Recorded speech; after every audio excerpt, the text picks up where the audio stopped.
semana será lugar de la historia y la política. Va a haber un debate, un conversatorio vía Zoom el jueves de 6 a 8 p.m. con expertos en historia, en relaciones internacionales, y la siguiente semana habrá un conversatorio con otro maestro de la tradición Gelupa, específicamente, perdón, del linaje Gelupa de la tradición Kadampa. Dentro del budismo hay una gran diversidad, nosotros llamamos como esa sombrilla, y dentro de abajo de esa sombrilla que llamamos budismo están esas escuelas, y abajo de esas escuelas hay una gran diversidad de opciones, de maestros, de prácticas, de creencias, y la tradición Kadampa es una de estas, que así haga parte de la tradición Gelupa, que tiene como figura pública o más reconocida, por así decirlo, al Dalai Lama. Otros maestros también se han separado un poco de su visión política. En ese sentido, la tradición Kadampa, o la nueva tradición Kadampa, como se definen ellos, llega en los años 70 y a Inglaterra, y comienza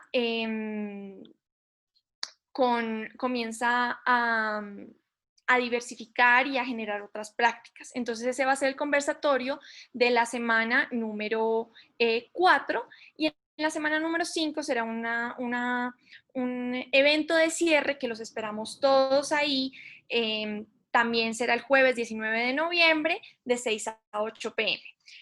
Todo esto lo pueden consultar en las redes sociales del CEAMI, que los invitamos a seguir, y los diferentes especiales también están en la página web, que los encontrarán ahí.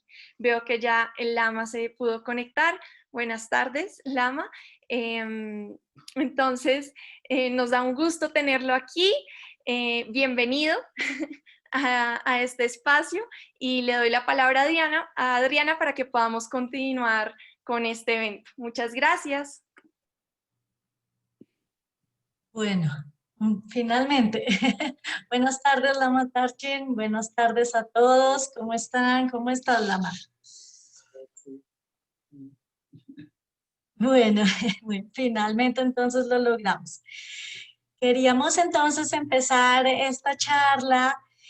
Ya más o menos hablamos de toda la experiencia como Lama y todo, y queríamos como comenzar esta charla, que si podrías comentarnos, hablar sobre los principales conceptos y prácticas del budismo tibetano, cuál es su esencia y su aplicación práctica.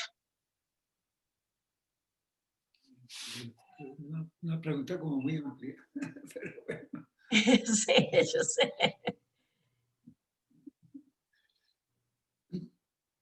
Pues depende de la tradición, en realidad, cómo se maneja el camino, se podría decir.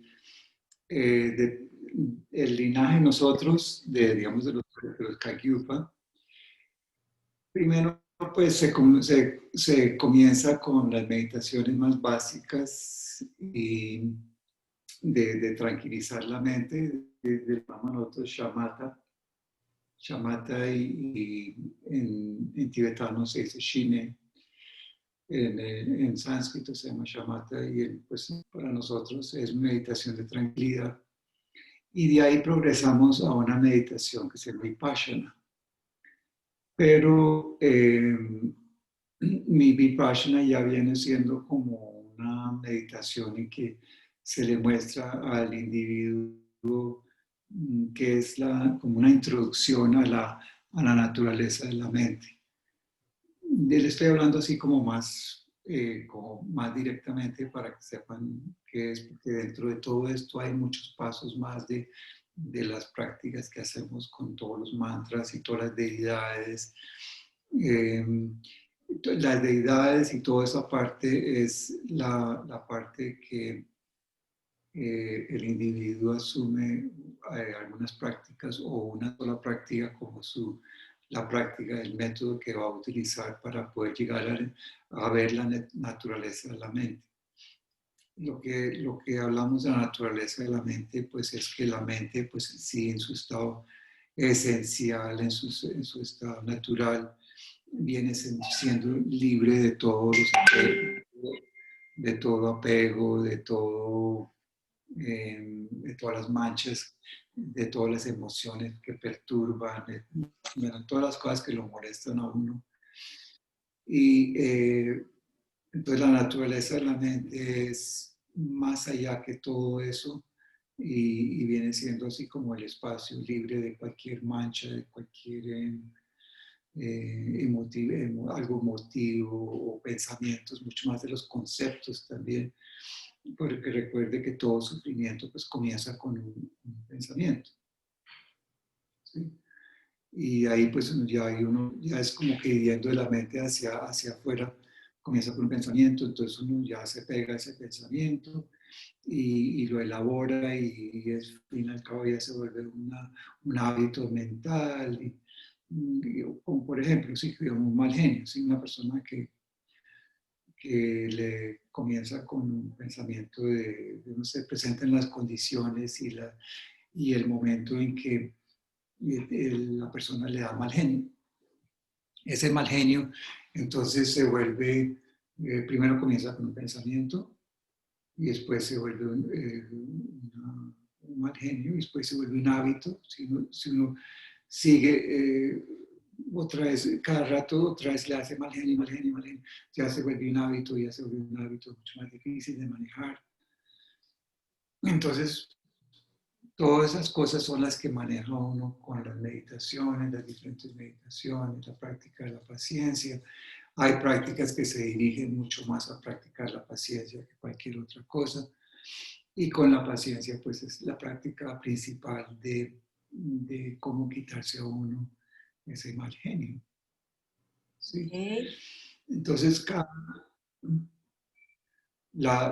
todas las prácticas van dirigidas a algo en específico que uno quiere quitarse, ¿sí? Entonces, digamos, hay prácticas que son para purificarse uno mismo, digamos, como la práctica de las 100 sílabas, en que uno practica el mantra de 100 sílabas y uno lo recita muchas veces en la vida. Hay personas que lo han hecho por año, hacen 100.000 veces al año. Dependiendo de lo que uno vea que tenga o que el maestro de uno vea que la práctica que uno tiene que hacer más. Digamos, cuando yo iba donde mi maestro, entonces él me dijo a mí, no, ya usted ya hizo suficiente de esa práctica, ahora tiene que hacer de esta práctica más. Y entonces yo hacía además de esa. Okay. Así va más o menos. Okay. Y en la vida cotidiana, estas prácticas, ¿cómo las recomiendas para las personas y todo, la meditación y todo, para su vida cotidiana? ¿Cómo le influyen estas prácticas en su vida cotidiana? Sí. Pues la mayor cosa que uno la vida cotidiana es excelente para poder practicar, porque entonces uno tiene, digamos, una persona que no tiene ninguna, se va para el monte a practicar o se va lejos de allá, él cree que ya le va bien, que ya ha superado todas las cosas, muchas cosas, y llega otra vez, baja a la ciudad y se encuentra que no, me da mal genio, soy grosero, soy de todo mal, sí. Entonces en realidad no soluciona nada. Entonces, en cambio, cuando usted está viviendo dentro de un pocotón de personas y todo eso, es bueno para reflejarse, ¿sí? Digamos, si uno se va a casar, pues cásese con la peor mujer que encuentre, mejor. Ahí sí evoluciona más rápido, o cásese con el peor tipo que encuentre. ¿Sí? Y va a tocar practicar paciencia de todo para no... Y evoluciona muchísimo más rápido, ¿sí? O si el trabajo tiene un jefe que es espantoso, pues con ese jefe vas a crecer muchísimo. Le toca practicar de todo lo que pueda, ya poner todas las meditaciones en práctica, ¿no? Ok. Bueno, estábamos entonces también hablando de las corrientes dentro del budismo tibetano, de las diferentes corrientes que hay en el budismo tibetano. Entonces te queríamos preguntar por qué surgieron esas diferentes corrientes dentro de la religión budista tibetana y cuál es la diferencia entre una y otra. Sí. Bueno, pues ahí en realidad son como 5 corrientes, 4 corrientes más fuertes y la quinta pues viene siendo pues la religión que originalmente estaba dentro del Tíbet cuando llegó el budismo. Pero esa corriente de, digamos, de la religión del Bon se convirtieron al budismo, pero sí con el mismo nombre de Bon, sino que asumieron prácticas que eran budistas de los Mimapas. La primer linaje que hubo en el Tíbet pues, fue los Mimapas, que ellos venían pues, directamente de Padmasambhava, que era el mismo Buda, decía casi que era el segundo Buda después del mismo Sakyamuni Buda, ¿no? Porque en sí, pues antes de Sakyamuni Buda, pues habían 4.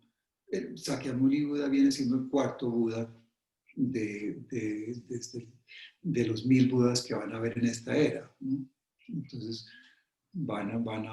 el Sakyamuni él mismo dijo que Padmasambhava iba a venir y iba a llegar al Tíbet, viene de la India también, y iba a introducir el budismo dentro de el Tíbet era un sitio muy salvaje, era lleno de las prácticas de los Bon, eran muy, digamos, de chamanismo, de domar los espíritus de las montañas y los ríos. Y todavía existe todas esos ideales todavía sí existen dentro del mismo budismo, existe todo eso todavía.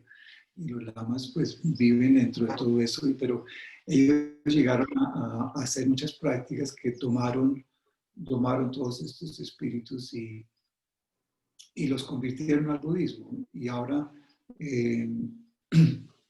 ayudan a todos los seres a las prácticas, digamos, las prácticas que llamamos nosotros de Mahakala, de los protectores y todo eso. Todos vienen desde esa época y cada uno venía con unas comitivas enormes de ayudantes de ellos y todo eso, y todos ellos se convirtieron al budismo. Y es impresionante la cantidad de seres que ayudan al budismo, digamos, en el aspecto de ese que se convirtieron del Bon al budismo. Y después, pues, después de los Nimapa que vienen de Padmasambhava, pues vino, los Kagyupa vinieron de Marpa. Marpa era un alumno él era tibetano, le decían Marpa el traductor, y él fue a la India y él trajo la mayoría de las prácticas Kagyupa principales, se las trajo desde de Kashmir y Bengal y todos esos sitios, se los trajo. Aunque creo que fue en el último viaje de él, se le cayeron en un río y las perdió y le tocó pues todo lo que él recordaba de todo.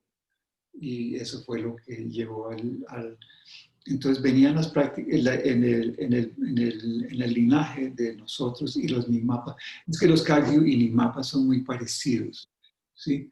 Yo mismo, mi entrenamiento primero yo comencé con un lama tibetano que era el Nimapa. Yo estudié 5 años con él al comienzo y yo comencé por ahí. Y después fue cuando él decidió que ya no iba a enseñar más. Él sigue vivo todavía, pero ya no quería. Él prefirió abrir unas publicaciones y él prefiere llegarle a mucho más estudiantes por libros introducidos en las universidades y todo eso. Entonces él prefirió hacer eso, a enseñar. Bueno, yo conocí a otro maestro que estaba en los Calviva y también pues, recibí clases también de un lama también de los Gelupa, que se llama Yeshe Wangyo. Y Yeshe Wangyo era un lama de Mongolia. era muy famoso en Estados Unidos, porque en esa época casi ya no había ningún lama de los, que vivía en el occidente, habían 3 o 4, no había más. Y entonces le tocaba estudiar con lo que fuera, en realidad, en esa época. Pero, bueno. Y los Kakyupa, pues en esa época todavía existía el 16º Karmapa. Yo tuve la oportunidad de conocerlo en California. Tenía una acogida impresionante, muy impresionante. Yo fui a un empoderamiento de que él se ponía el sombrero negro encima de la cabeza, y en ese salón habían, no sé, por lo menos 5.000 personas habían ahí en ese momento.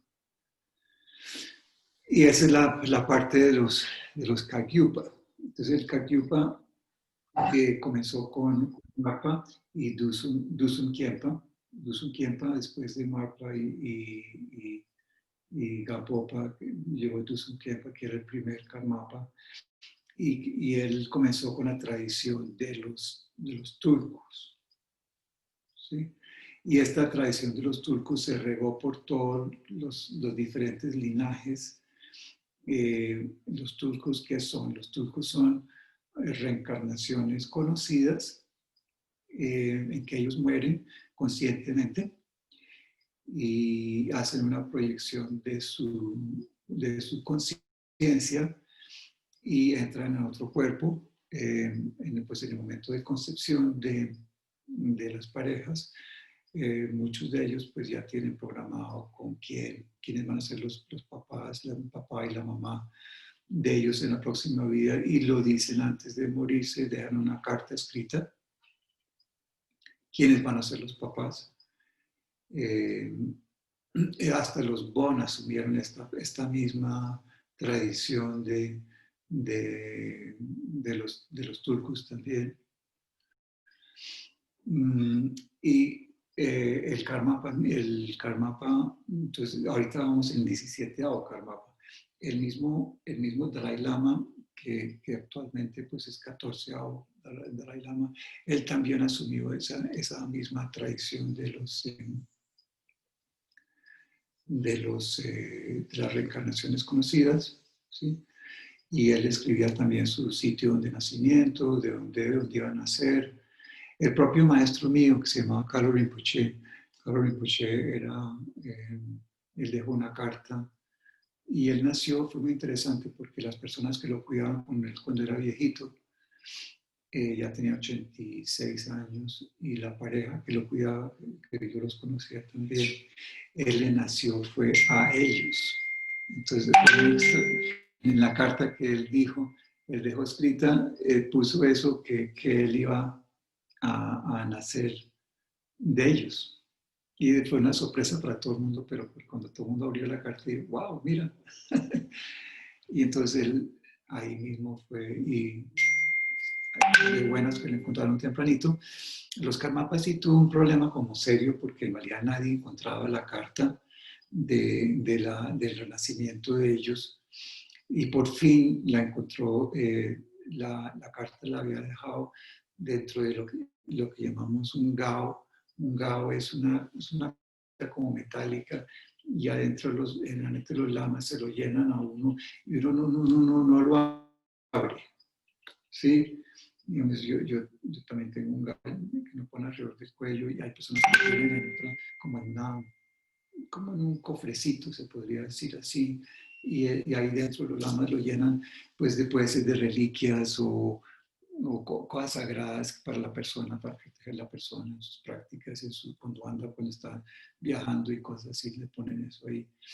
Y entonces él puso esta carta dentro de el gao de uno de los regentes de él. Cuando Karmapa murió, el 16º Karmapa murió, él dejó 4 regentes, que eran Situ Rinpoche, Jamgon Kongtrul Rinpoche, Shalma Rinpoche y Gyaltsab Rinpoche. Y nadie entendía por qué no había una carta. Y pasaron muchos años sin haber ningún jefe de todos los Kakyupa. Y luego encontraron la carta, Situ Rinpoche encontró la carta dentro del gao de él, y ahí salía la carta está, ahí todavía existe la carta y está ahí. Y entonces fueron inmediatamente y comenzaron a buscarlo en el Tíbet, ¿sí? Lo encontraron en el Tíbet. No fue nada fácil porque las instrucciones que dejaron eran muy, muy difíciles, como que entre dos montañas, en un río y no sé qué, era una cosa así como muy, muy por encima. Bueno, y por fin la encontraron y encontraron el Karmapa. No fue nada fácil de encontrar pues, él lo entró en el Tíbet. No lo molestaron, los chinos no lo molestaron para nada. Lo llevaron a Surpu, Surpu era el monasterio principal de los Karmapas, de toda la tradición de los Karmapas. Eso queda como a unas 4 horas de Lhasa, hacia el norte. Yo mismo fui a ver, a conocer, yo quería conocerlo, completamente destruido. Los chinos destruyeron lo que no te imaginas en el Tíbet. Fue muy triste la destrucción de los monasterios, de miles de monasterios, unas estatuas bellísimas, grandísimas, le metían un taco de dinamita, etc. Bueno, yo no digo que los chinos, más que todo fue la revolución cultural de ellos. Ya pues yo he estado en China y he visitado, y son personas como cualquier persona. Era más bien la revolución cultural de Mao Zedong, que él quería pues que decía que todas las religiones eran como el opio del pueblo y todas esas cosas que decía él, y eso fue lo que los estudiantes, más que todo eran estudiantes de jovencitos que andaban con su libro rojito del Mao Zedong, y todos ellos cogieron eso y destruyeron. Un hecho que no hicieron allá en China, quemaron todos los libros, en fin. Fue una cosa muy barbárica lo que hicieron. En el Tíbet lo que hicieron era barbárico también. Mataron a muchos lamas, los torturaban, los metían presos. Los que se pudieron volar, entonces se vinieron para Nepal e India. Se la olieron antes de irse, de que venían los chinos en el año, fue como en el 57. Ya sabían que venían, porque eso, la palabra se regó rapidísimo, y entonces ellos se fueron más o menos en 57. Y cuando, bueno, ese fue el origen de la parte de Kakyupa. Después, en uno de los regentes, pues murió Shama Rinpoche, pero murió Jamgon Kongtrul Rinpoche, que era uno de los regentes también.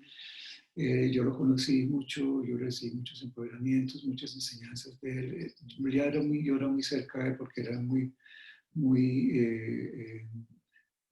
era cercano a las personas, hablaba inglés bien, todos los regentes hablaban inglés muy bien. Y pues tuve bastante acercamiento de él antes del retiro mío, después del retiro mío. Entonces yo pues, pero él murió, repentinamente murió uno de los 4 regentes, ¿no? Él murió en un accidente de carro. Dicen que pues que fue pronto que alguien arregló los frenos y que, en fin, él murió cerca de Darjeeling, de donde viene todo el té de la India, en Darjeeling. Y parece que esos todos son como bajadas, así. Bueno, es muy parecido al territorio colombiano, donde crecen el café y todo eso, parte que entonces él iba bajando y parece que se estrelló el carro de él. Y fue, bueno, ahí lo llevaron a la clínica y él murió en la clínica. Shama Rinpoche, otro de los regentes, él no aceptó la carta. Yo no sé por qué.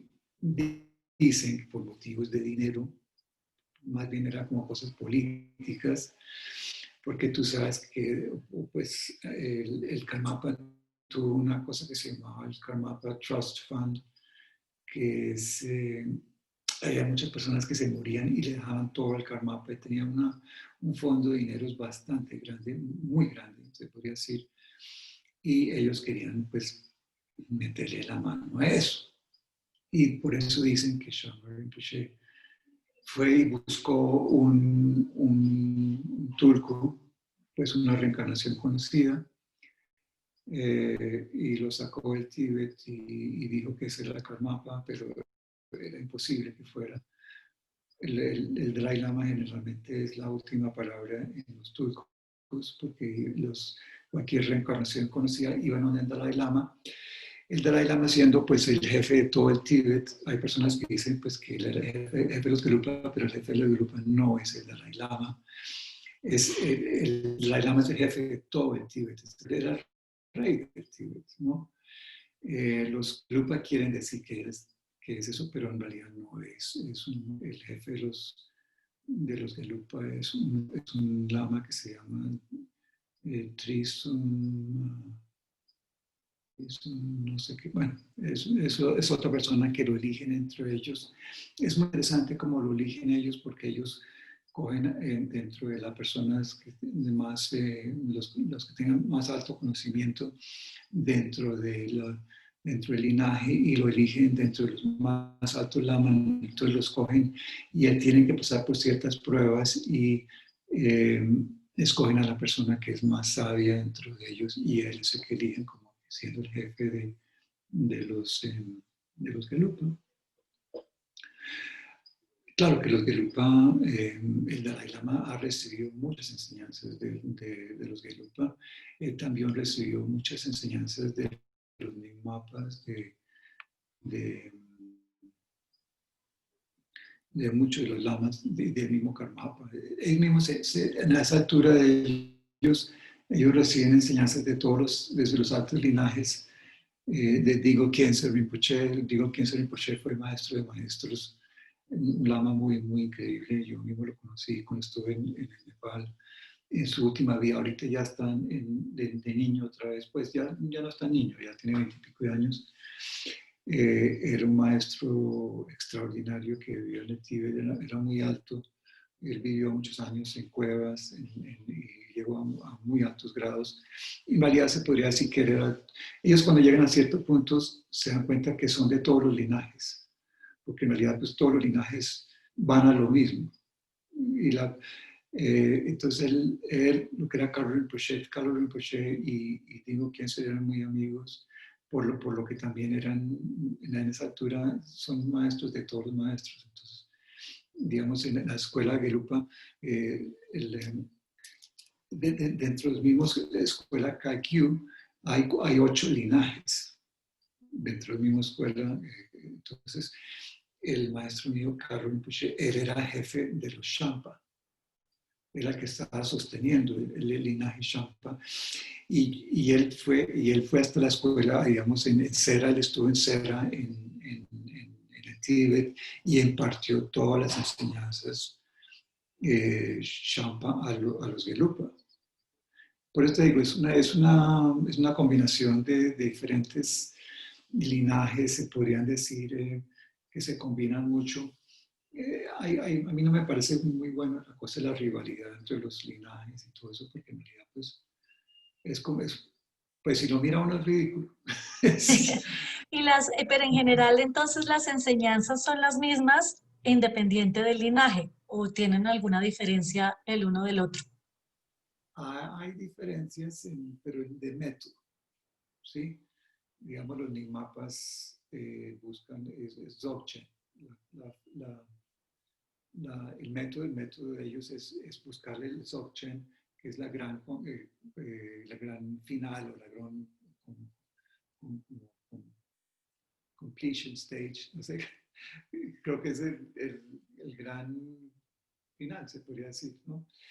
Y los Bon asumieron ese final, los de lo de Dzogchen también lo asumieron ellos también, ¿sí?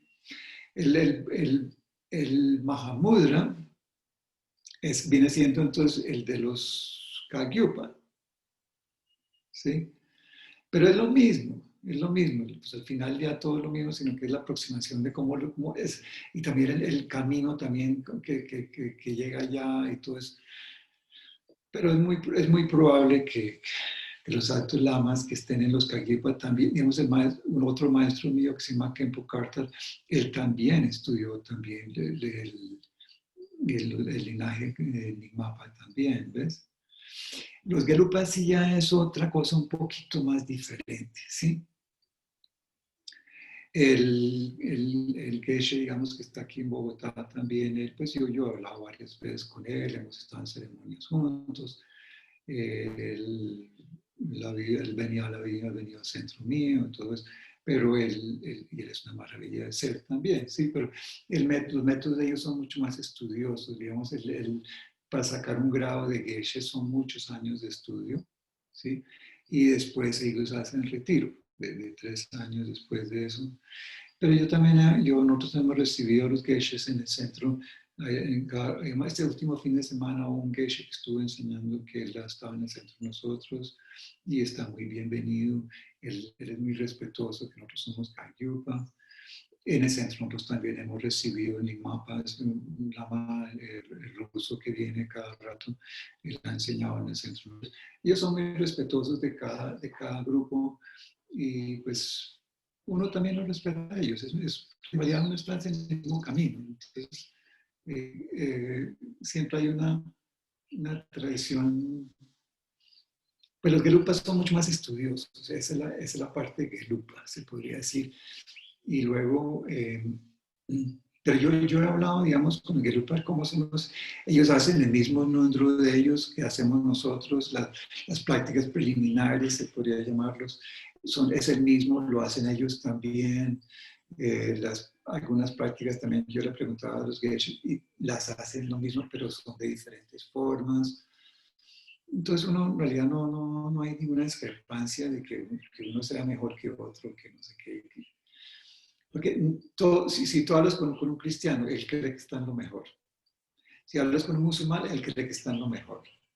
Si tú hablas con un budista, también él cree que está en lo mejor también. ¿Sí? Entonces uno es más como por... Los Sakya sí vienen siendo... Los Sakya sí ya vienen siendo otro tipo de tradición. La tradición Sakya es más de papá-hijo, se podría decir.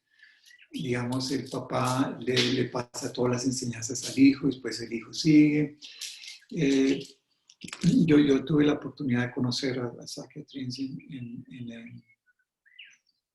cuando estuve en retiro, y él vino y nos dio una iniciación, una autorización de hacer una práctica, pero esa práctica nosotros mismos la estamos practicando también. Entonces, era el mismo mantra y todo, por eso te digo, es que uno tampoco se puede decir que yo sé que hay una rivalidad de los centros y la gente es un orgullo y todo eso. Creo que la niña que nos introdujo ahorita al comienzo estaba hablando de los Kadampa, ¿sí? Los Kadampa también, pues ellos también, muchas de las enseñanzas que están dentro de los Kagyupa vienen de los Kadampa también, ¿sí? Un gran maestro nosotros que se llama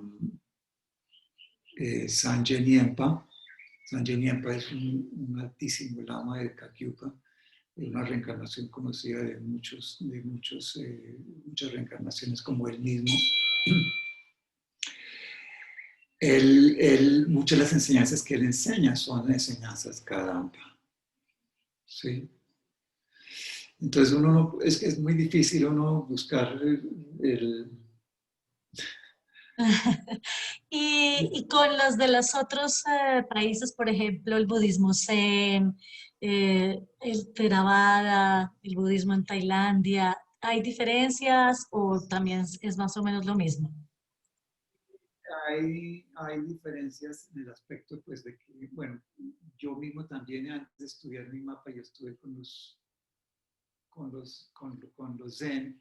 Yo estuve practicando muchos años de Zen, sentado horas y horas y sentado y darles. Es una maravilla, uno aprende a sentarse.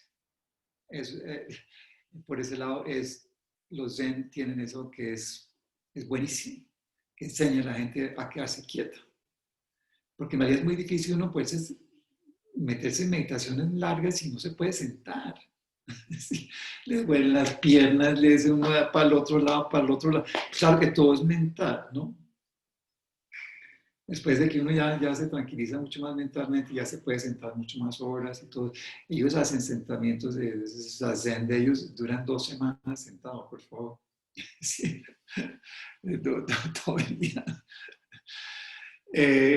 Tuve también una ventaja maravillosa de estudiar en el centro Zen de San Francisco, California. Y cuando el maestro de Suzuki Roshi, que era muy amigo de un maestro de Kagyupa que se llamaba Chogyan Trungpa. Chogyan Trungpa era un muy alto turco, como de 12º turco, que estudió en Inglaterra y él pegó durísimo en Estados Unidos. Él pegó, especialmente en la época de los hippies, que muchos los hippies metían muchas drogas y metían marihuana y LSD, bueno, en fin. Él entró en todo eso y limpió eso enormemente. Eso fue una de las grandes hazañas que hizo él. Él tenía miles de estudiantes en Estados Unidos y en Canadá, de todas partes, en Inglaterra también. Él se casó con una niña como de sangre azul, así le dicen en Inglaterra, y se casó con ella muy jovencita y la trajo sin un peso. Él comenzó con el centro de Escocia.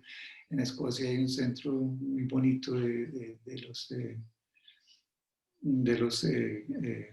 Kagyupa, y ellos ahora compraron una isla que se llama Friday Island y lo volvieron un centro de retiro. Es una maravilla de sitio.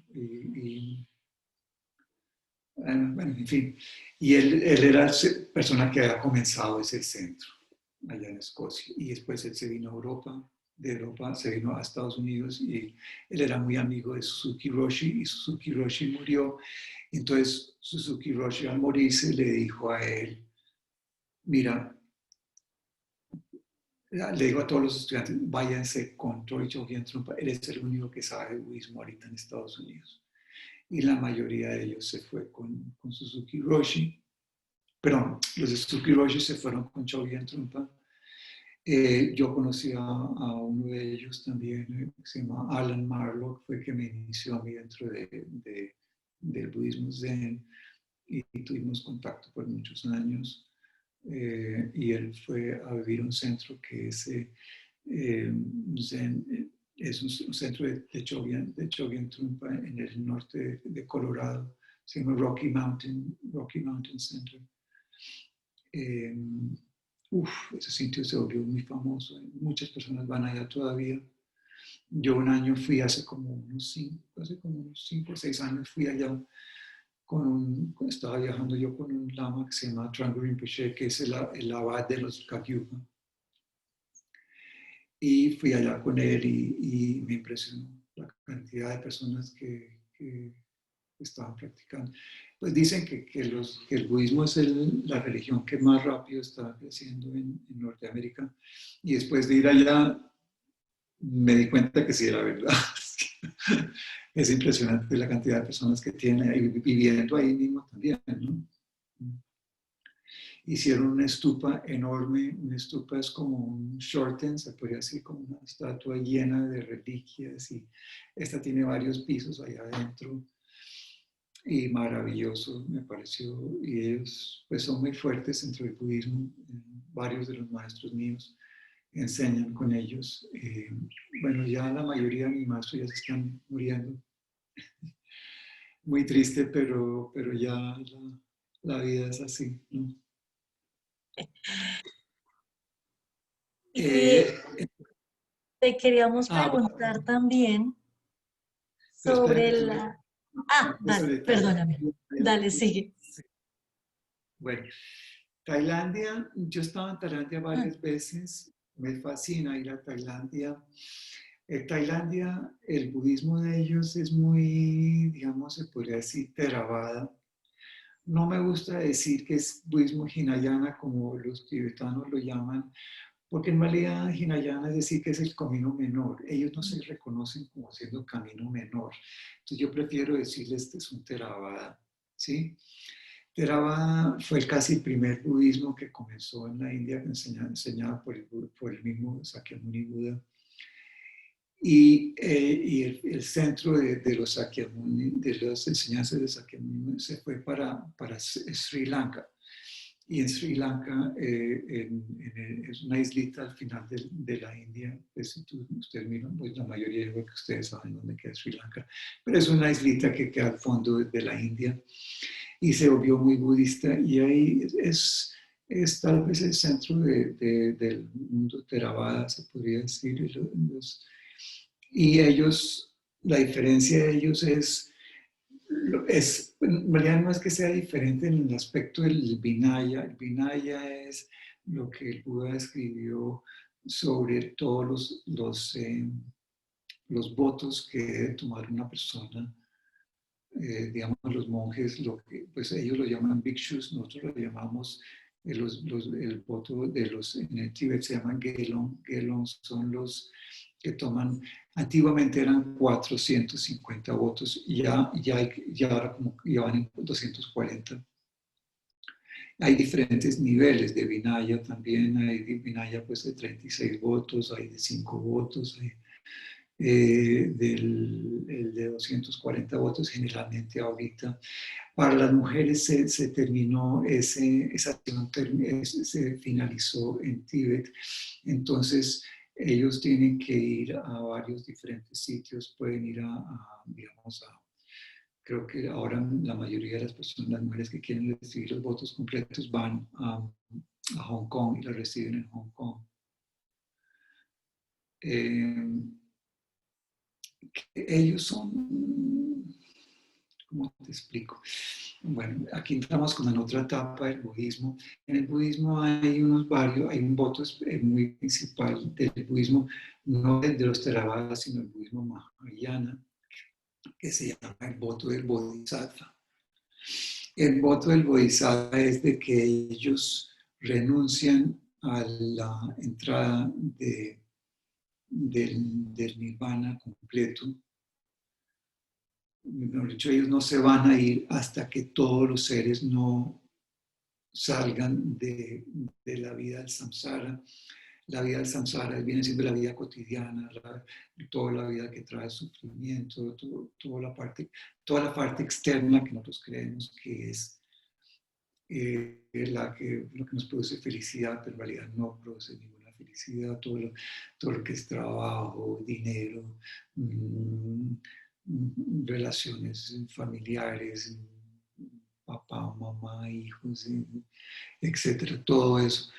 Todas esas cosas que traen sufrimiento a las personas son cosas muy pasajeras. El momento que nos vayamos a ir es como el momento que nacimos y nada, y nos vamos y nada. Entonces ellos, el voto del Bodhisattva viene siendo que uno renuncia entonces a irse y se queda aquí. Entonces las personas, toda la tradición, digamos, de los turcos, de que siguen renaciendo y renaciendo, y la de los Karmapas y la de los Dalai Lamas y todo, es para seguir volviendo y volviendo, para seguir ayudando a los seres hasta que desocupen el samsara, ¿no? Pero claro que si hablamos de desocupen el samsara, estamos hablando de algo muy cotidiano, porque en realidad, pues en la mente en sí no existe ni espacio ni tiempo,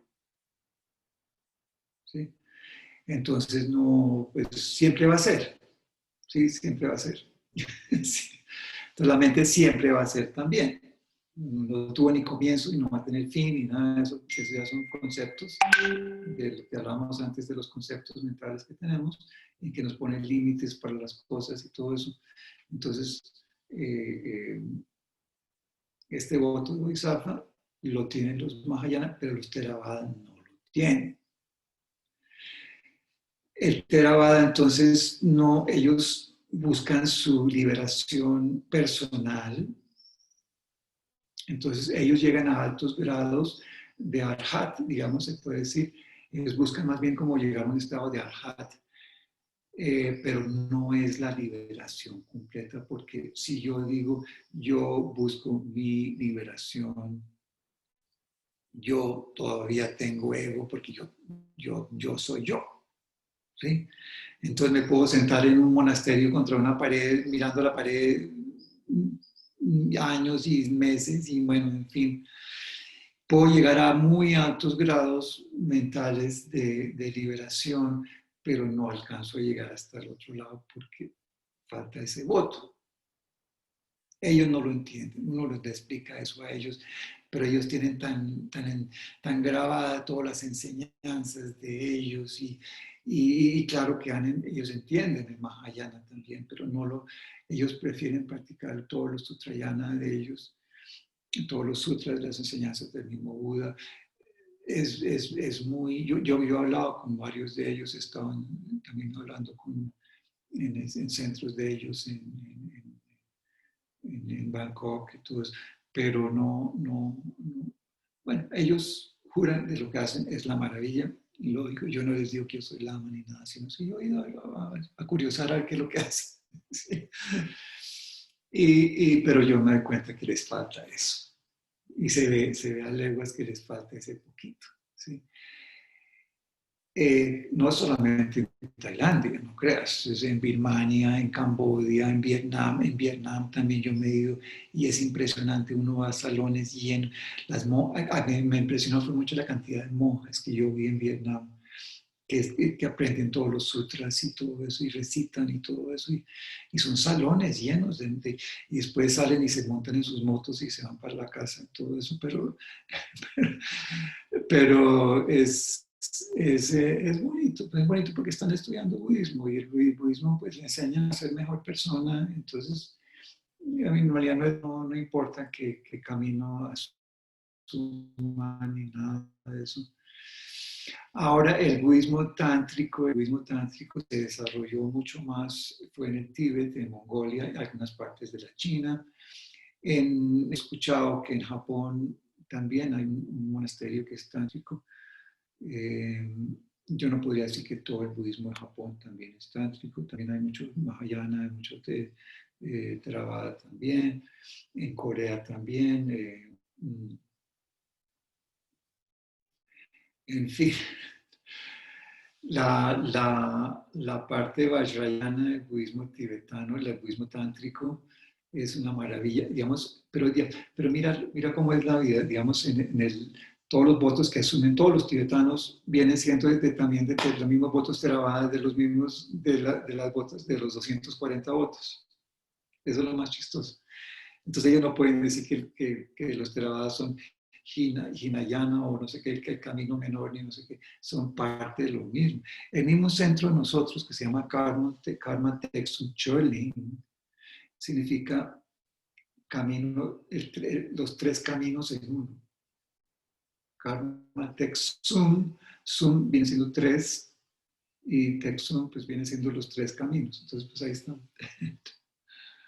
Bueno. Bueno, aquí aprovechando que hablaste de mujeres, queríamos saber cómo es esa estructura en el budismo tibetano y cómo está la mujer dentro del budismo tibetano, cómo es el papel de la mujer dentro del budismo tibetano y de las estructuras del budismo.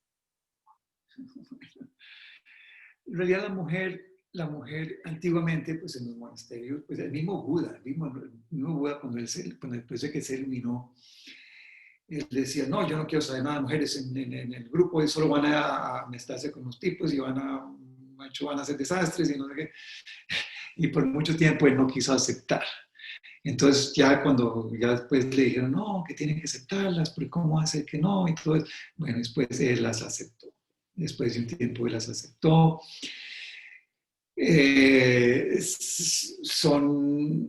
Son muy buenas practicantes, yo conozco excelentes mujeres, muchos lamas dicen que las mujeres son hasta mejores que los hombres porque tienen mucho menos ego que los hombres y aprenden mucho más. El maestro mío nos decía eso, que él prefería enseñar a las mujeres porque aprendían mucho más rápido que los hombres. En la época, digamos, la deidad que nosotros tenemos que se llama Tara. Tara, en la época de ella, todo el mundo le decía, no, estas mujeres aquí no les paran bolas, usted mucho que deje eso, déjelos para los hombres, que nosotros somos diferentes. No sé. Ella se negó a aceptar eso. Y para nada dijo, no, señor, no, ya olvídese este cuento, yo voy a seguir adelante. Y ella asumió las mismas enseñanzas que todos los deidades de nosotros han sido seres como nosotros antes. No hay ser que no ha sido. Digamos, en los cristianos también yo creo lo mismo, digamos que Jesús, que se cayó del cielo y que vino aquí a enseñar, yo ese cuento no lo creo yo. Jesús era hombre como nosotros, como tú, yo, cualquier ser que sea, y él llegó a altas evoluciones. Bueno, mis conceptos de Jesús son un poquito diferentes. Yo, pues a mí me ha gustado estudiar pues eso porque en realidad la cultura de nosotros aquí en el occidente es cristiana, ¿no? Las sociedades son basadas sobre las enseñanzas de Jesús y fuimos todos criados con Jesús. Yo mismo fui criado pues, con curas benedictinos en Inglaterra y toda esa parte. Y ellos, los conceptos de ellos son, pero después de que uno crezca un poco, y los mismos BBC han hecho estudios de Jesús, de cuando él se fue para la... Eso los puedes buscar tú. Hay muy buenos videos en YouTube sobre Jesús, de que él estuvo en la India todos los años que se perdió y él estuvo aprendiendo con ellos, se fue en el camino de la seda. Y pues ahora están diciendo que muchas personas que Jesús no se murió en la cruz, que después de que él pues cuando lo bajaron de la cruz, él no estaba muerto, lo revivieron allá en la cueva esa, y todo eso, y después él fue y terminó en la India. Y él vivió hasta 80 y pico de años en el norte de la India, como el lado izquierdo, hay como una zona que se llama Ladakh, que pega con el Tíbet por ahí, y él estuvo viviendo ahí, y hay escrituras de él mismo. Allá él tenía su nombre y todo allá y toda esa parte. El mismo Dalai Lama le dieron unos textos escritos por Jesús, pero él dice que él no los va a revelar porque dice que puede traer un conflicto muy grande dentro del mundo cristiano y él no está para eso. Entonces él mismo dijo que no, yo no voy a revelar nada de eso, yo lo leí y todo eso, sí, pero no voy a decir nada sobre ese tema. Él es muy prudente en eso y él mismo dice que cada persona debe practicar lo que él está, de su país, sus cosas y que debe hacer eso. Entonces es respetable y tiene toda la razón. ¿Para qué va a haber algunos problemas dentro de las sectas y las religiones y todo eso? En fin, es que además hay muchas discrepancias del mismo cristianismo. Hay una Biblia que está en la librería de Londres, en la librería británica, que se llama el Codex, creo que se llama el Codex. Es una Biblia antigua antes de toda la parte de que hubo en toda Europa, pues se acuerdan de todo lo que es el maltrato que hizo la iglesia en toda Europa en las épocas medievales, que mandaban quemar todo lo que no era y cambiaron la Biblia. En fin, y en ese códex está en el Evangelio de Mateo, él ni siquiera habla de la reencarnación. ¿Sí? Entonces uno se pone, y esa es la Biblia anterior a todo lo que pasó en Europa, en España, en Italia, todo eso, que mataban a todos los, bueno, en fin. Y después de eso fue que ahora sí apareció en la Biblia, ahora apareció, porque pues la Iglesia Católica metió esa parte de la resurrección y no existía antes. Entonces, y esa es la parte central de todos los católicos y los cristianos. ¿Sí? Pero si Mateo ni siquiera escribió sobre eso, ¿sí? Que eran los principales de los evangelios, ahí eso lo deja uno pensando muchísimo. Entonces, por eso es de que se habla de que él fue a a la India y muchas las cosas de poner las manos juntas, las malas que usamos, todo estas malas, todas esas cosas llegaron acá, pues llegaron, los cristianos las usan, pero y muchas las cosas de poner las manos juntas, de rezar, de rodillas, bueno, en fin, todo. Bueno, ahí nos salimos un poquito de la... entonces, ahora, ¿dónde estamos? Estamos en las mujeres, ¿no? Entonces, bueno, Tara otra vez, ella pues quiso llegar a la iluminación, llegó a hacer a la iluminación y ella pues es de las deidades principales de nosotros. Y ahorita, digamos, en la pandemia, la cantidad de personas que le están rezando a Tara para que ayude a toda esta pandemia, para que pase todo rápido. Hay muchos seres que están haciendo eso. Y la misma práctica de Tara en sí es una maravilla. Se practica en todos los monasterios todos los días. La primera práctica de la mañana. Todos los seres, todos los budistas tántricos la practican. No sé si los Theravadas, creo que ellos no saben de ella. La práctica principal de casi todo el budismo viene siendo pues, pues en China y todo eso viene siendo Kuan Yin, pero Kuan Yin viene siendo el mismo Avalokiteshvara. Sí, Avalokiteshvara pues en Tíbet se llama Chenrezig. Creo que todos los que están escuchando han escuchado el mantra de Om Mani Padme Hum. Dicen que pues uno tiene que recitar ese mantra muchos millones de veces para poder llegar a la compasión de verdadera. Y pues el Dalai Lama y el Karmapa vienen siendo reencarnaciones conocidas del mismo Kuan Yin o mismo Avalokiteshvara, que es una maravilla también, ¿no? Vamos a tener seres iluminados dentro de nosotros y que estén enseñando y podamos tener enseñanzas directamente de ellos, especialmente de la compasión. Y se puede decir, perdóname, sí. Que sí, se puede decir que hay mujeres lamas y hombres lamas, o por ejemplo, mujeres Rinpoche y hombres Rinpoche, por ejemplo. Sí, claro, yo conozco varias. Jason Rolma, creo que se llama ella. Yo he estado en enseñanzas de ella, varias veces he estado en enseñanzas de ella, es una maravilla de ser. Dicen que ella también pues, es como una emanación de Tara también, no sé, pues, eso lo saben los santos lamas. En el retiro mío, como yo estoy en retiro por 3 años, en la sección de mujeres, ellas todas salieron como lamas, ¿sí? Muchas mujeres lamas también.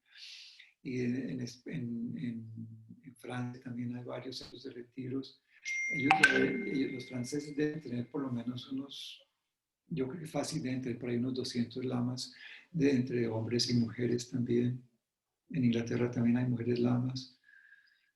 Antiguamente no usaban el nombre de lama, pero ahora pues por toda la parte femenina de que las mujeres son más liberadas y todas las cosas, ellas también se llaman lamas también. ¿Sí? Yo tengo muchas amigas lamas.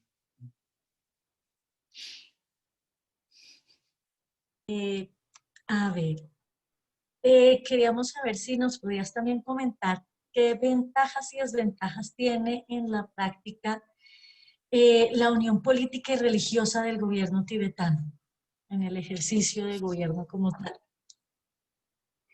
Sí, bueno.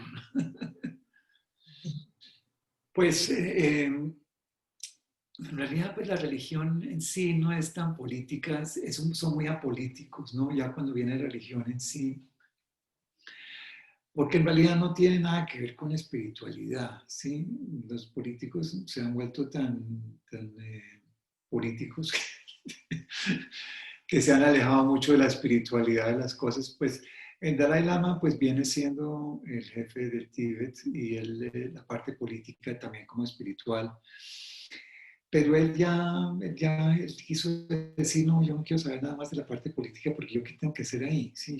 Ya el Tíbet se acabó, pues la parte de que yo era el jefe de Tíbet y todo eso, pues él tiene su gobierno en exilio y él dijo, ya no más, yo quiero dedicarme a ser jefe espiritual, sí, con mucho gusto, quiero hacer eso. Él mismo ya dice que él no, que él está pensando, todavía no le he escuchado decir que ya terminó la institución de Lama, pero dice, ¿para qué me sirve ya? Sino ya salí del Tíbet, en el Tíbet pues lo aman todavía y enormemente. Yo cuando estuve en el Tíbet me impactó, todo el mundo me decía, no tiene una foto, una sola fotico el Dalai Lama, por favor.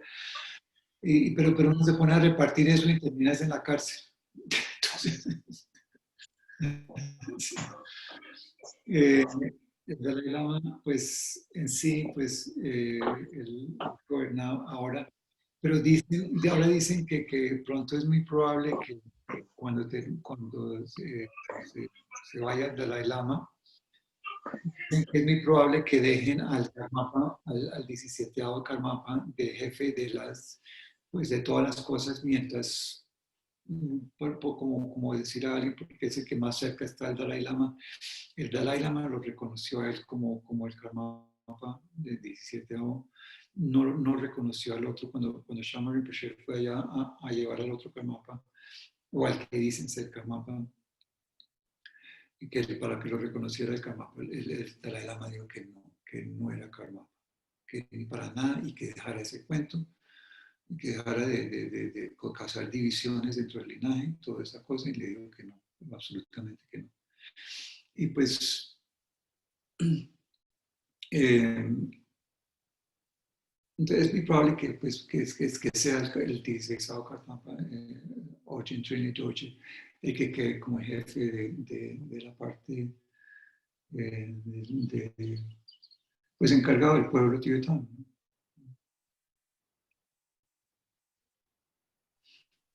Bueno, como sabes que estamos en la Semana de Cultura y Arte, queríamos si nos podías explicar un poco qué significan las pinturas en las tankas, como la iconografía budista, las estupas y todo, como toda esta iconografía budista y artística en las tankas y eso. A ver si nos podías explicar un poquito sobre eso. Bueno, sí. Pues las tancas y las estatuas y toda esa parte es un tema que sí es muy elaborado por sí solo. Las tancas tienen varias cosas, ¿no? Primero, son utilizadas como soportes para las visualizaciones dentro de las prácticas que nosotros hacemos, digamos, claro que son hechos por pintores, ¿no? Entonces hay que distinguir el pintor que la hizo, ojalá la pudiéramos saber quién fue que la pintó, porque antiguamente ellos no cobraban por hacer ninguna pintura y era considerado hasta blasfémico, se podría decir, de que una persona cobrara por su pintura. Y habían lamas que se morían y con las mismas cenizas de ellos mismos pintaban y hacían los mismos tanques. Entonces los tanques eran como casi muy vivas, se podría decir. El, hay tancas ahorita en día pues, que vienen desde la época, pues, antiquísima, casi antes del budismo en el Tíbet y están por unos precios exorbitantes. Yo he visto tancas de $250,000 que se están vendiendo. Muchas de ellas las hacen con oro también. Son dependiendo del individuo que la mande a hacer y el dinero que tenga, ¿no? Dicen que uno no debe ahorrar nada por ponerse en cualquier ornamento que uno tenga en la casa o en los altares de uno mismo. Hay personas que prefieren tener un tanka, digamos, de un alto lama de ellos, ¿sí? Entonces pintan el tanka del lama y entonces pueden poner alrededor del maestro espiritual, pueden poner las diferentes prácticas que él hacía Entonces, pero claro que durante la vida el lama generalmente nunca habla de sus prácticas. Eso para ellos es algo muy, muy sagrado. Pero después de que se mueren, entonces ya ahí sí salen todos los cuentos. Sí. Y dicen pues que él era practicante de esto, de eso, y exactamente. Entonces ese era el método que él utilizó, todo eso. Digamos, cuando se murió el maestro mío, yo no tenía ni idea de las prácticas que estaban haciendo, que estaba haciendo él, ¿sí? Pero después supe fue porque él escribió todo lo que él hacía, entonces se supo todo y se escribió un libro sobre él, sobre unas cosas que yo decía, wow, con razón que llegó la iluminación, todo lo que hizo en su vida, ¿no? Salud. ¿Y son exclusivas las tankas del budismo tibetano o también en los otros países y las otras escuelas también se usan?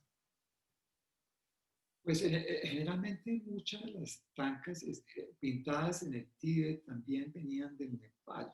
En Nepal han tenido una tradición de tankas muy importante. Claro que en Tíbet también se pintaban muchas tankas, pero es que si tú vas al Tíbet te das cuenta que ya no hay nada, ¿ves? Entonces tal vez por eso era que se pintaban más en el Nepal y llegaban al Tíbet.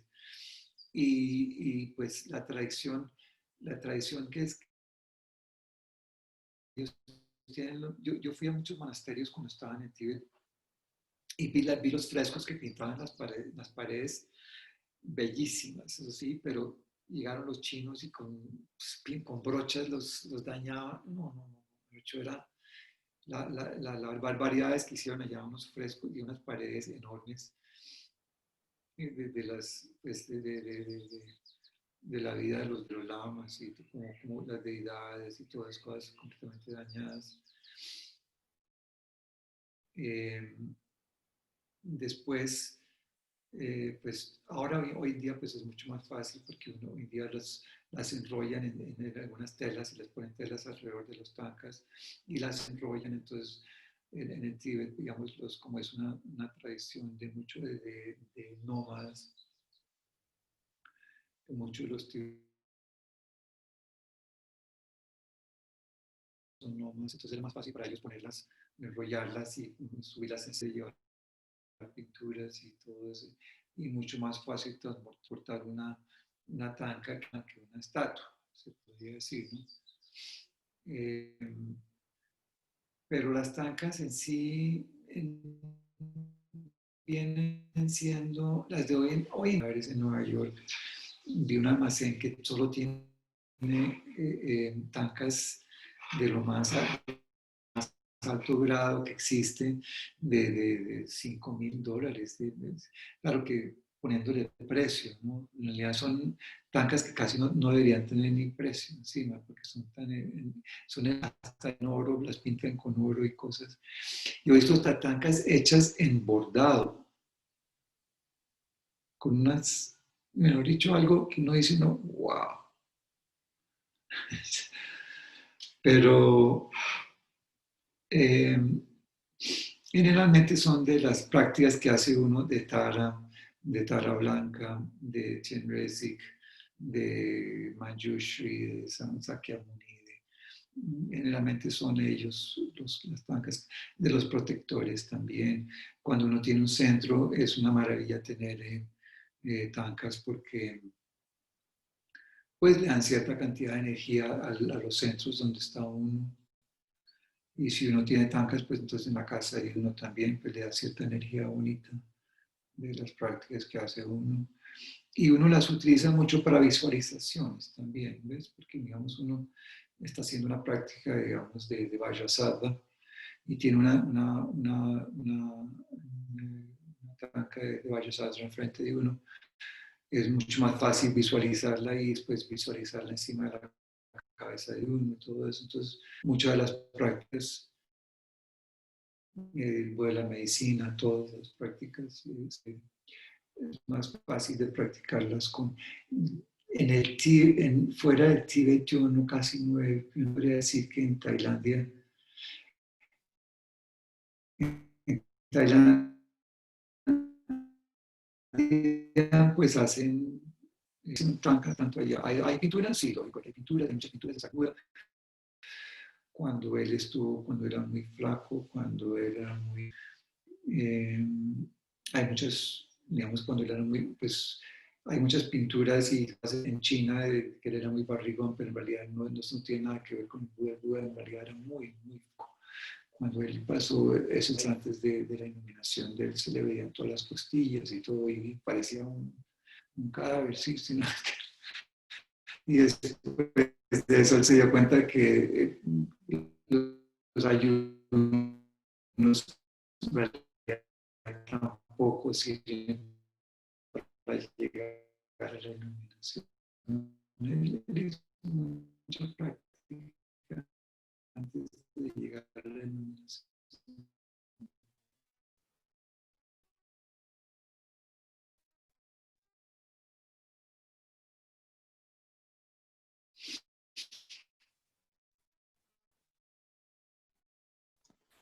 Adriana, el audio.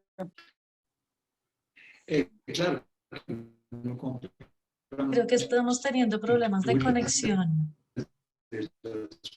de las deidades de Kuan Yin y reparten por toda la... ¿Sí? ¿No me escuchan? Creo que estamos teniendo problemas de conexión, Lama.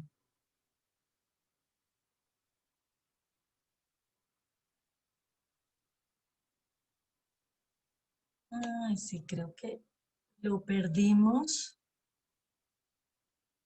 Esperemos un momento a ver si se logra conectar nuevamente.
Listo.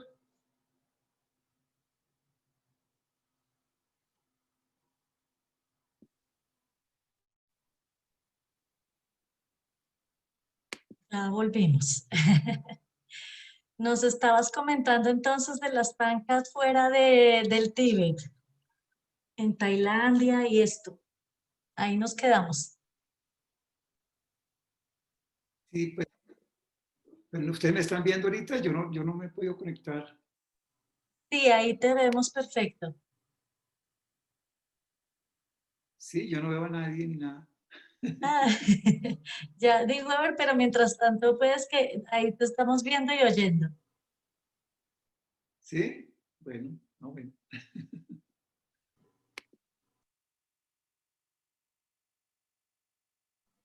Ahí, ahí te oímos. ¿Nos oyes? Sí, estoy viendo es como una cosa de la javeriana. Ah, ven, a ver, preguntamos. Pero voy a salirme.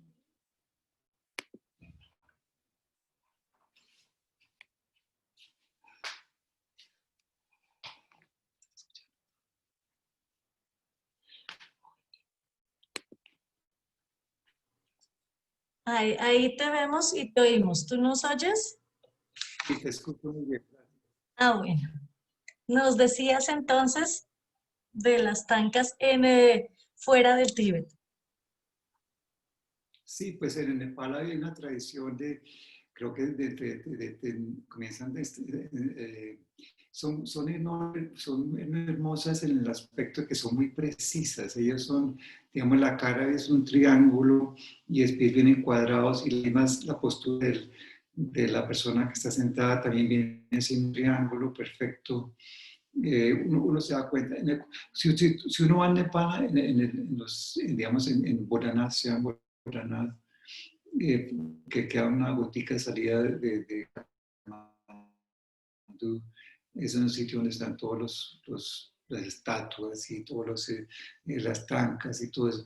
Hay mucha tanca que se echa para turistas nomás, es triste lo que hacen, que son muy feas, ¿sí?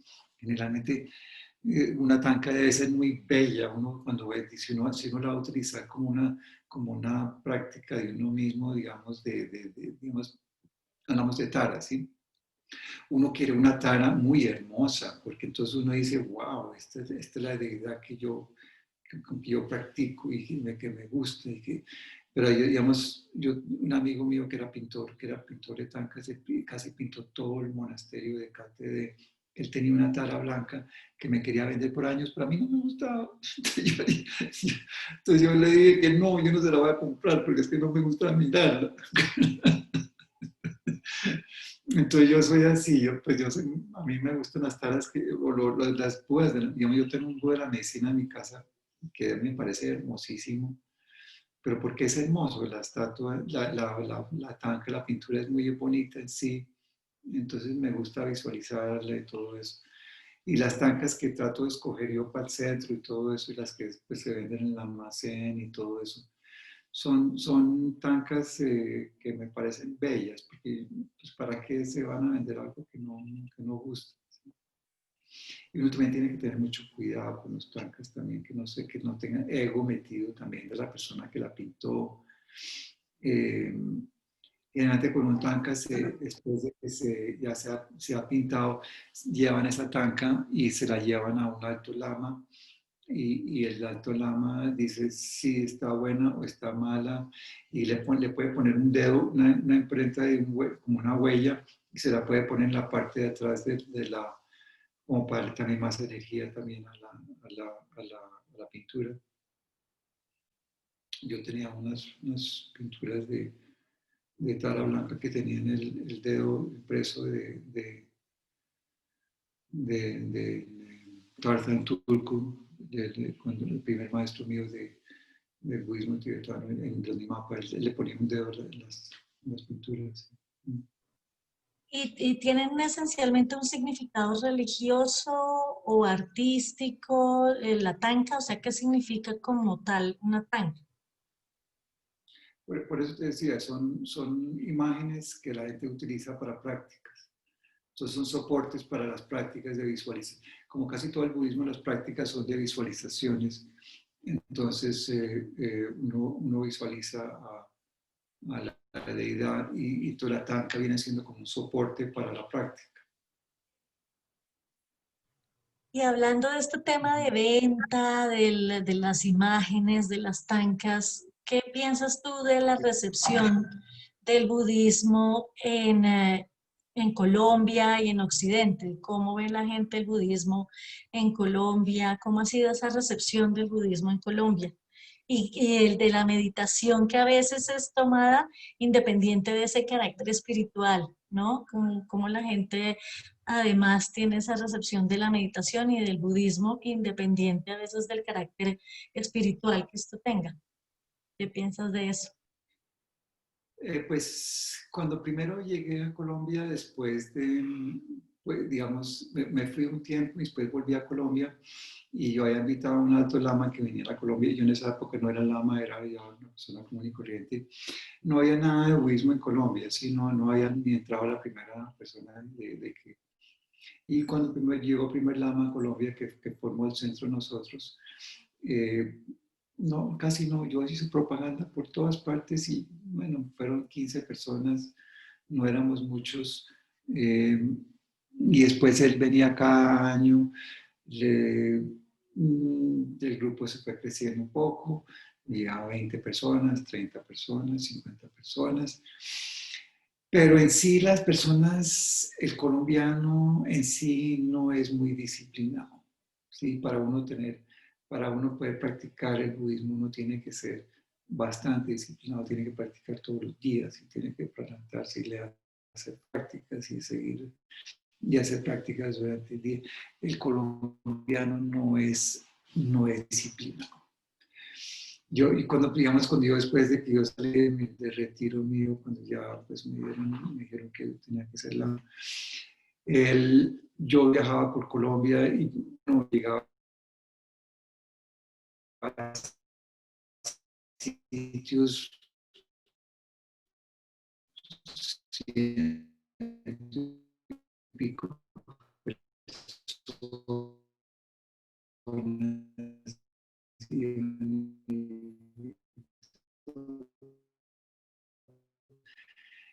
iniciaba muchas personas, llegué a 4.000, 5.000 personas.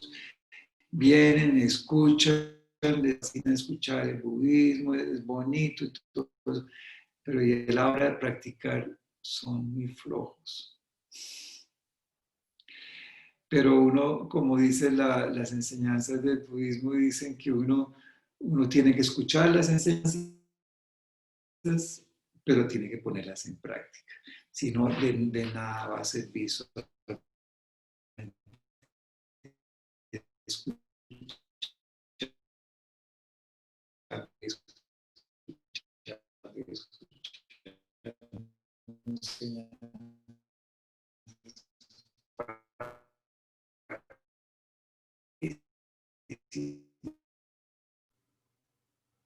Ay, creo que otra vez estuvimos entrecortados.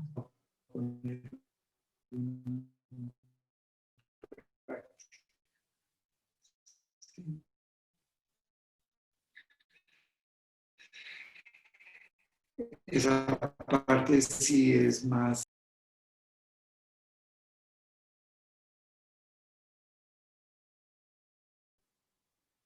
Volvimos a perderlo un momento, por favor.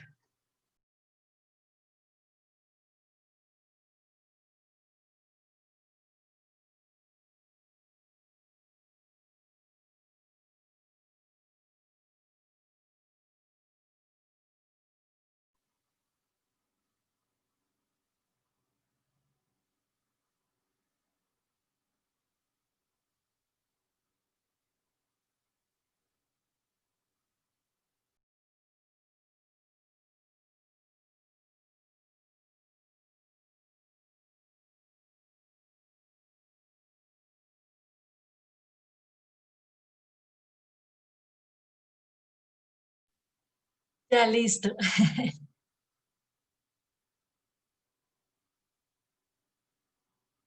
Ya, no tenemos ese sonido, pero ya te podemos ver.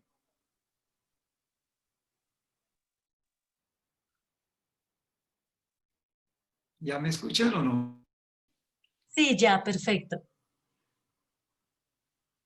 Nos Bueno, comentabas entonces que somos muy flojos.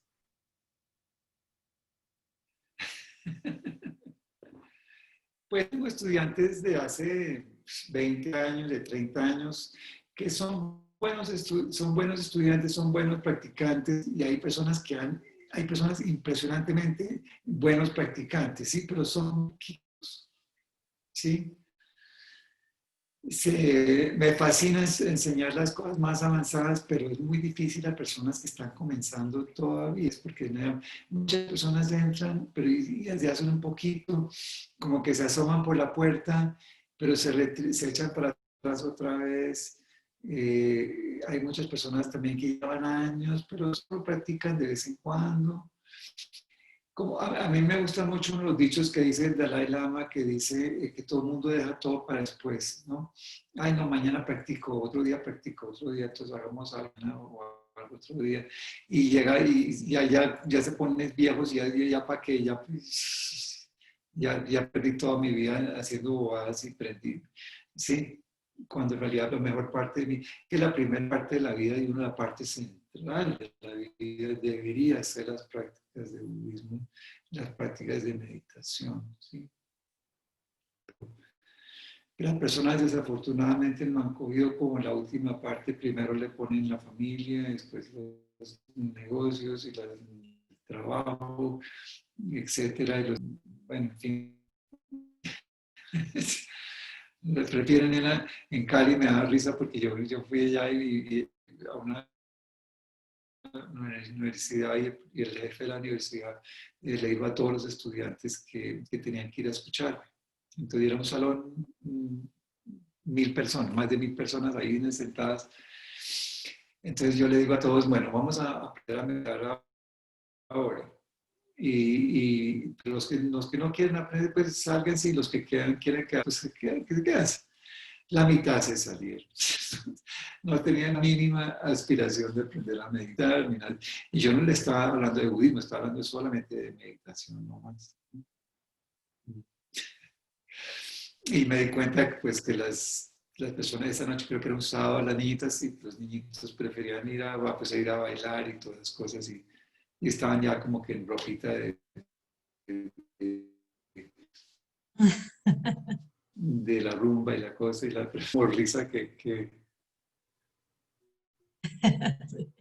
Bueno, creo que tenemos ahora Pero bueno, unas en fin. preguntas. Creo que ahora tenemos unas preguntas, Ángela, entonces, del Sí. público. Entonces, ¿qué vamos a hacer antes de que se nos acabe el tiempo? Ángela, si quieres, entonces conéctate para las preguntas del público. Claro que sí.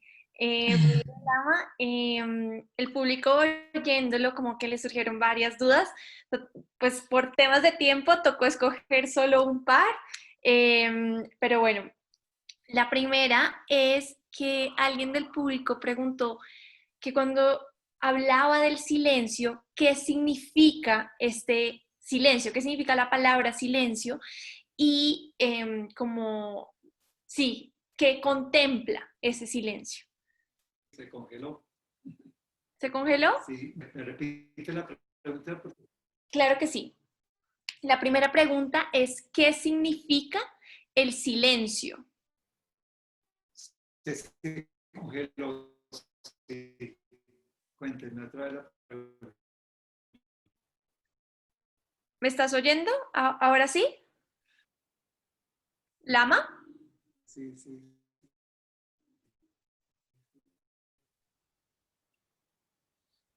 A mí pues lo que más se me viene a la mente de la pregunta es algo como de la meditación en silencio, completamente en silencio. Ok.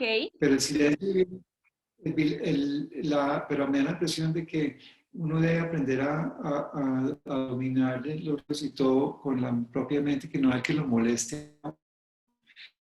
El silencio ya viene siendo como algo muy mental de uno mismo, y que uno pueda sentarse en la mitad de la ciudad con todos los buses y trenes y personas caminando y todo, poderse sentar a meditar y estar en silencio dentro de uno mismo.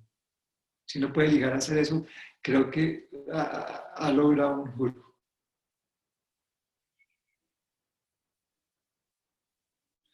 Pero no es que necesite uno silencio para meditar ni nada así, pues ojalá pues, si hubiera silencio, no podríamos que sea por un ratico, pero por eso les decía que si hay alguien ahí o no, o se fueron. ¿Sí me Aquí escuchan? estamos oyendo. Sí, acá estamos oyendo. Apagamos la cámara para ver si mejora un poco la comunicación, pero lo estamos escuchando perfecto, Lama. Bueno, Bueno, eso, ¿qué es la otra pregunta entonces? la otra pregunta es sobre los mandalas de arena, que hay ciertos mandalas que se utiliza la arena. ¿Por qué la arena y qué significado tiene hacer un mandala con este material? Sí. Pues es una tradición bastante antigua de hacer los mandalas. Primero, pues se coge toda la parte que es la base, que está pintada como en un esqueleto, se podría decir. Y entonces al rasparlas, todos los diferentes colores, todos tienen un diferente significado.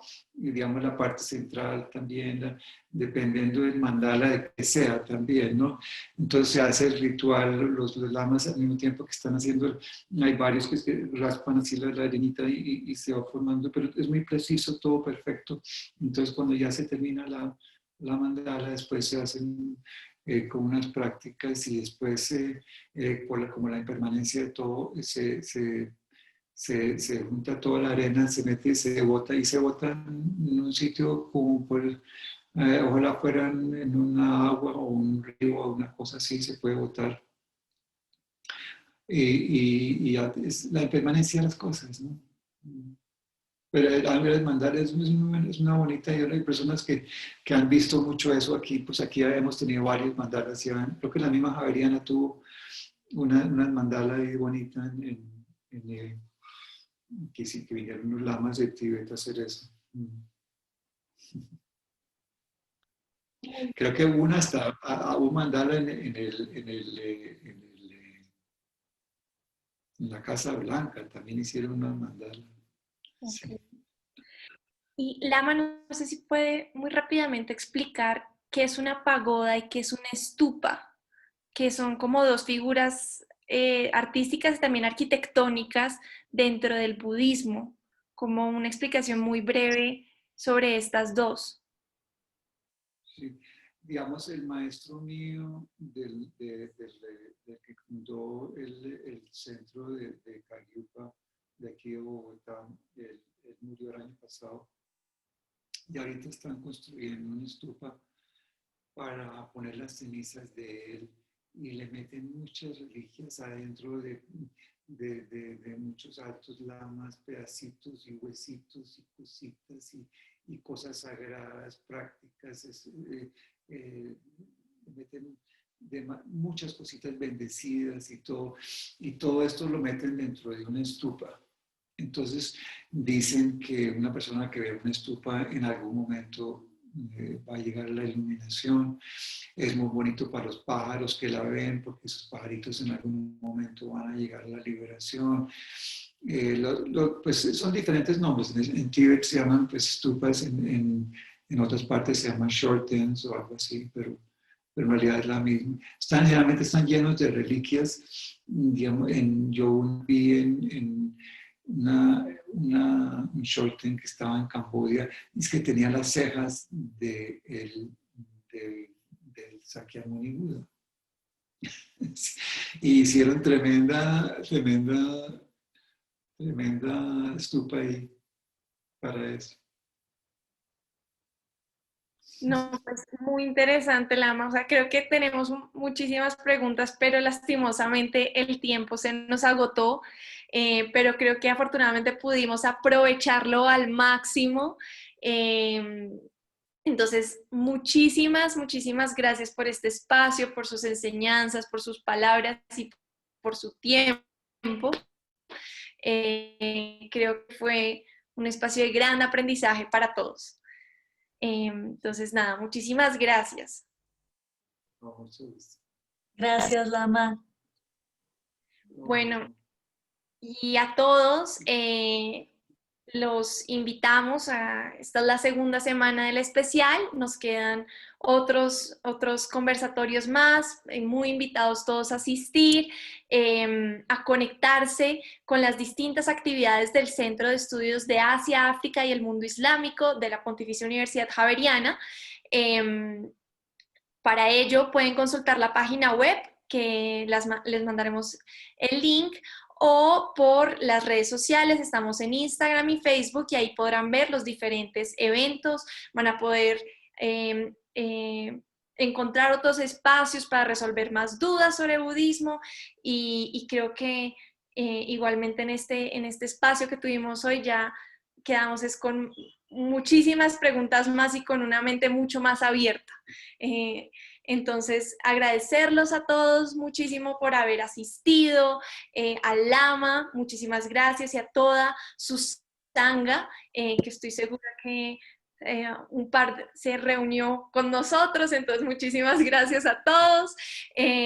Y nada, invitarlos a que sigan conectados con nosotros, que sigan conectados con el Centro de Estudios, y les recordamos que la próxima actividad es el jueves de la semana que viene, y es un conversatorio sobre historia y política.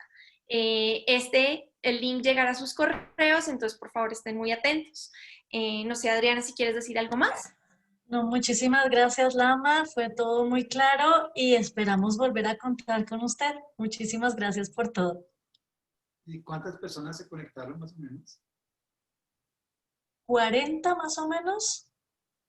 Ah, Sí. bueno, qué bueno. Ok. Bueno, gracias, Lama. Muchísimas gracias Hasta a todos. luego. Que estés Bueno, ok. gracias.